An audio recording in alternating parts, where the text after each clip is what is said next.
أهلا وسهلا فيكم أصدقائي. تعالوا أخذكم معي في جولة في حي بلاط.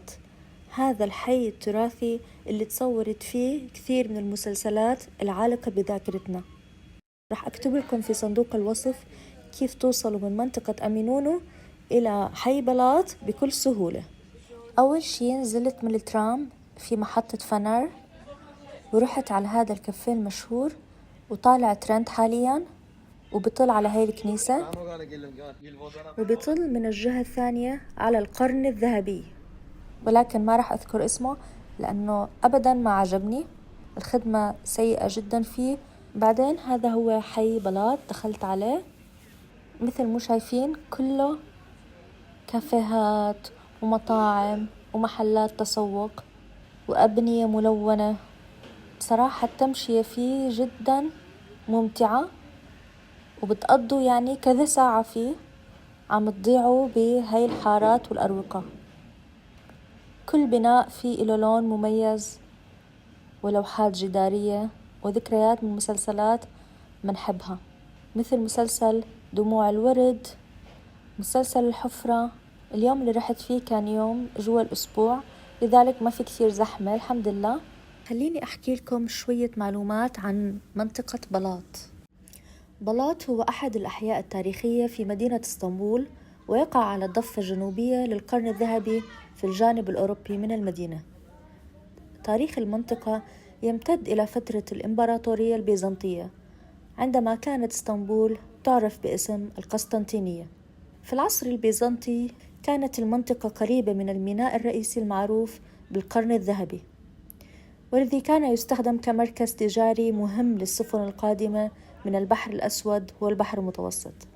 موقع بلاط جعلها منطقة سكن للتجار والحرفيين، لكن بعد عام 1453 عندما فتح العثمانيون القسطنطينية بقيادة السلطان محمد الفاتح، أصبحت المدينة عاصمة الدولة العثمانية، وتم إعادة توزيع السكان داخلها ضمن نظام إداري جديد.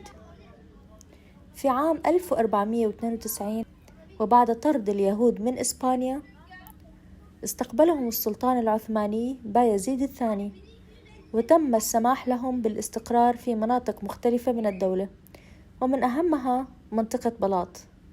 نتيجة ذلك أصبحت بلاط واحدة من أهم المراكز اليهودية في اسطنبول، وخاصة لليهود السفارديم، حيث أنشأوا معابدهم ومدارسهم ومؤسساتهم الدينية.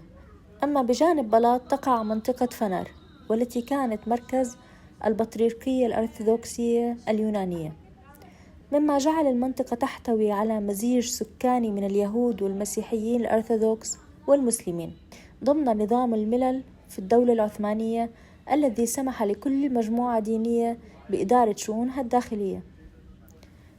استمر هذا التنوع لعدة قرون خلال الفترة العثمانية، لكن في أواخر القرن التاسع عشر بدأت التغيرات تظهر بسبب الحرائق الكبيرة التي أثرت على البيوت الخشبية، بالإضافة إلى التغيرات الاقتصادية والتوسع الصناعي حول القرن الذهبي. في القرن العشرين، وخاصة بعد عام 1923 مع تأسيس الجمهورية التركية، حدثت تغيرات ديموغرافية كبيرة في اسطنبول. نتيجة لذلك غادر عدد من السكان من اليونان واليهود، وتحولت بلاط تدريجيا إلى حي شعبي منخفض الدخل مقارنة بمكانتها السابقة.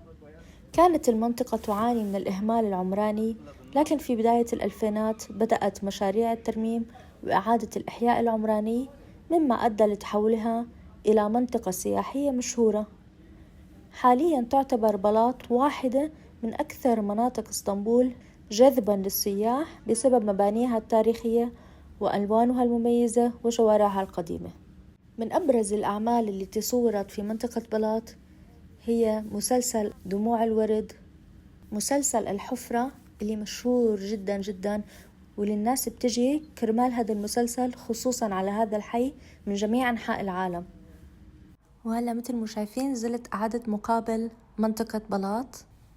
إذا عجبكم الفيديو ما تنسوا تعملوا لايك وشير وسبسكرايب وتكتبوا كومنت حلو مثلكم. شكرا للمتابعة.